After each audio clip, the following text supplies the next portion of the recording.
Ever since there's been cowboys riding this country, these looking after the livestock that's put into their care, they've been coming up with ways to invent games to compete against one another to earn their spurs, if you will. You may be familiar with some of these games that they play. There's everything from, there's team pinning to team sorting, reining and cutting, and probably the most widely known and organized is the sport of rodeo, which my pard back here, Randy Melton, and I have got a vast knowledge in. We've rodeoed from the Carolinas to California and countless arenas in between. And the rodeo trail has really treated us well. There's another sport that's just boomed up in probably the last 10 or 15 years. And I don't know if maybe some of you have seen it, or even better, had the opportunity to participate in it. It's called Cowboy mounted shooting.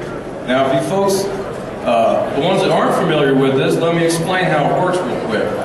You have a timed event arena, a fast horse, 2 pistols, a bunch of balloons, obstacles in your way, and the object of it is to charge into the arena, shoot up all the balloons while dodging the obstacles as fast as you can gallop through there with your horse and get back out of the arena in a timely manner and hopefully stay on your horse and shoot all the balloons. Now, this is where it got interesting for me.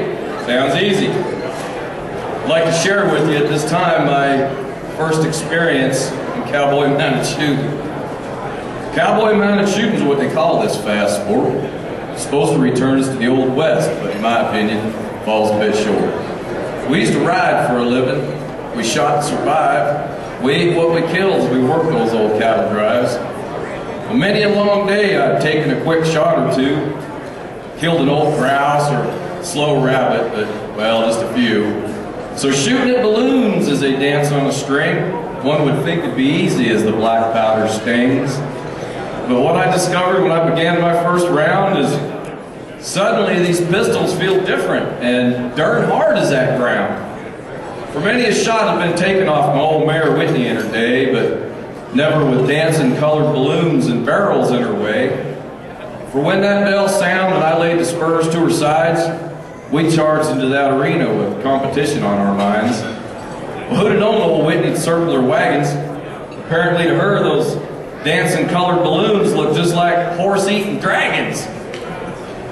As we charged down that dirt and I attempted to put my smoke wagons in action, old Whitney's heart took a change and she went in the other direction. Whitney took a dive and headed back the way she came, and my reaction wasn't as quick. I didn't do quite the same. You can only imagine the expression on the crowd that day with Whitney leaving the arena and me laid up in the hay. Running as fast as I could, I finished the stage on foot.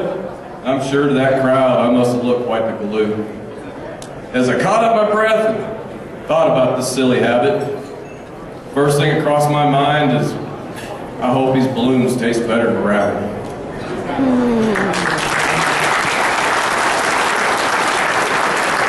Thank you very much. Thank you. Well, it's my time to turn this microphone over to my pard. From Avalanche Outfitters in Redstone, Colorado, ladies and gentlemen, Randy Melton. Thank you.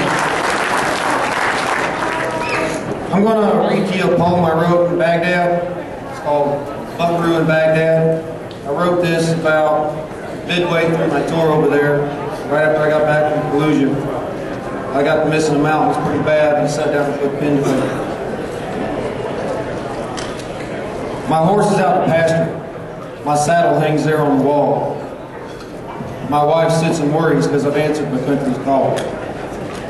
Well, I've always been a cowboy, and this soldier is something new.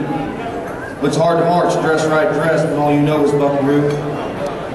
Well, I've traded in my Stetson, and there I'm wearing a Kevlar. And instead of punching doggy, I'm on a patrol in a place called Allen Bar. Well, I sure miss the Rockies and all its mountain splendor. And this place is flat and ugly, and it's hot as all hell cinders. We march all day with our rifles, just looking for the bad guys, but we don't really see him until he gives up his disguise. Well, I sure wish that I was a Brandon up in old Montana, or leading out a pack string with my pard from Nevada. My buddies are all from New York and Philly, and down in New Orleans. And we're all fighting for one another and freedom, so it seems. Well, it ain't got nothing to do with politicking, Republican or Democrat. Doing the right thing for the little guy, that's where our hearts are at. Kind of like doctoring a neighbor's stray, pushing his cattle on to better grass. Laid your cattle, but he'd help you when the time comes to pass. Cowboys always show up to fight for the good old red, white, and blue. What I'm yarning about, it ain't nothing new. Just take old Teddy and his wild, rough riding crew. Now, until I get back to my home range or right across that great divide, I'll be thinking of the high country and my cowboy riding high.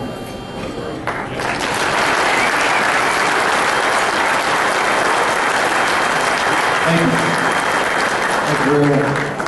Can I get all of our servicemen and women, everybody that's ever served in the military, to please stand up?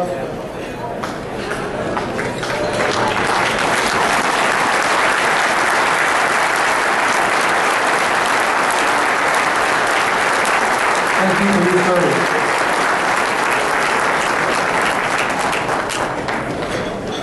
Thanks, Randy, very much. Thanks, Reride.